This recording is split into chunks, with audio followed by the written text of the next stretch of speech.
स्वर्गीय अविनाश उपासनी चलित वाचनालय द्वारा प्रस्तुत नैतिक शिक्षा उपक्रम में आपका हार्दिक स्वागत है। आज आप ईश्वरचंद्र विद्यासागर जी की जीवनी पर आधारित श्रृंखला का अगला भाग सुनने वाले। सार्वदेशिक वेदांत तथा दर्शन शास्त्र की योग्यता प्रतियोगिता में जिस समय सर्वप्रथम आकर ईश्वरचंद्र जी ने सैकड़ों रुपए के नकद पारितोषिक प्राप्त किए और गद्य तथा पद्य रचना में सर्वश्रेष्ठता प्रमाणित की, उस समय ये भारत के महान विद्वान स्वीकार कर लिए गए और उस स्वीकृति के प्रकाशनार्थ उस समय के श्रेष्ठतम विद्वानों ने एक सभा करके ईश्वरचंद्र का अभिनंदन किया और सर्वसम्मति से इन्हें विद्यासागर की उपाधि दी और तभी से ईश्वरचंद्र विद्यासागर के नाम से प्रसिद्ध हुए। इस समय उनकी आयु 18-20 वर्ष से अधिक नहीं थी। संस्कृत कॉलेज की समग्र शिक्षा आत्मसात कर लेने के बाद विद्यासागर जी ने विद्या का प्रचार प्रसार करने का निश्चय किया। उनका विश्वास था कि जब तक देश में शिक्षा का समुचित प्रसार न होगा, जनता के हृदय में ज्ञान की ज्योति नहीं जलेगी, तब तक समाज का समुचित सुधार नहीं होगा और वह विविध रूढ़ियों में जकड़ा हुआ निकृष्ट जीवन जीता रहेगा। शिक्षा के प्रचार प्रसार के लिए ईश्वरचंद्र अपने ही गांव वीर सिंह आया।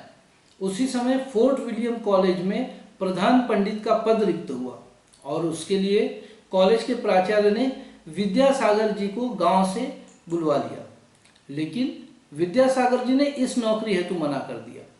उनका मानना था कि नौकरी करके उपार्जित विद्या का उपयोग सीमित नहीं करना चाहिए। मैं स्वतंत्र रहकर समाज में शिक्षा प्रसार की सेवा करना चाहता हूँ। देश में अविद्या का अंधकार फैला हुआ है, उसको दूर करने में यथासंभव प्रयत्न करना मेरा राष्ट्रीय कर्तव्य है। केवल अपने व्यक्तिगत लाभ के लिए अपनी योग्यता का उपयोग करना बहुत बड़ा स्वार्थ है। शिक्षित व्यक्ति ही तो समाज में शिक्षा का प्रसार करते हैं। मैं अपनी सेवाएं समाज को देकर एक उदाहरण उपस्थित करूंगा। विद्यासागर जी के विचार सुनकर श्री मार्शल प्रभावित हुए और उन्होंने कहा, स्कूल और कॉलेज विद्या प्रसार के ही माध्यम है। यदि शिक्षा के इन माध्यमों में कोई कमी या संशोधन की आवश्यकता दिखलाई देती है तो उसमें रहकर उनका सुधार किया जा सकता है। शिक्षा संस्थाओं को अच्छे तथा सुयोग्य शिक्षक मिलना उतना ही आवश्यक है। बाहर रहकर तो आप अकेले ही शिक्षा का प्रसार करेंगे, किंतु कॉलेजों में अपनी योग्यता के आधार पर ऐसे बहुत से व्यक्ति निर्माण कर सकते हैं जो समाज में आपके अच्छे उद्देश्य को आगे बढ़ा सके। इसलिए मेरा परामर्श है कि आप कॉलेज के प्रधान पंडित का पद ग्रहण कर लें और उसी माध्यम से अपने उद्देश्य के लिए प्रयत्न करें। श्री विद्यासागर जी को प्राचार्य मार्शल का यह परामर्श सच्चा मालूम हुआ और उन्होंने कॉलेज में प्रधान पंडित का पद स्वीकार कर लिया। सबसे पहला सुधार तो विद्यासागर जी ने कॉलेज में यह किया कि उसमें सभी जातियों के लड़कों को शिक्षा की सुविधा मिल गई। पहले कॉलेज में किन्हीं विशिष्ट जातियों के लड़कों को ही प्रवेश देने का नियम था। वे कहते, जब सभी वर्गों और सभी जातियों के बच्चों को समान रूप से पढ़ने का अवसर मिलेगा, तभी देश में शिक्षा प्रसार का उद्देश्य पूरा हो सकेगा।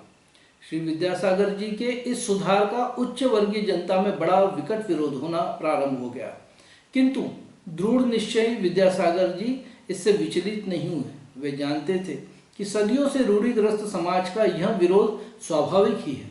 साथ ही उन्हें यह भी विश्वास था कि जब कोई प्रयत्न सच्चे मन से किया जाता है तो वह एक न एक दिन सफल अवश्य होता है। उनके सामने राजा राम मोहन राय जैसे पूर्व सुधारकों के उदाहरण मौजूद थे, इसलिए उन्होंने विरोध की कोई चिंता नहीं की और अपने पुण्य प्रयत्न में उत्साहपूर्वक लगे रहे। इन प्रयत्नों के परिणाम स्वरूप जल्दी ही शिक्षा संस्थाओं से उक्त प्रतिबंध हटा दिया गया।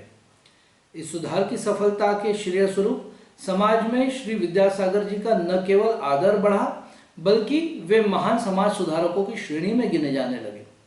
सरकार में उनका प्रभाव बढ़ गया और शिक्षा प्रसार के क्षेत्र में उनके परामर्शों को मान्यता एवं महत्व दिया जाने लगा। ईश्वरचंद्र जी बहुत से लोगों को निःशुल्क संस्कृत की शिक्षा दिया करते थे।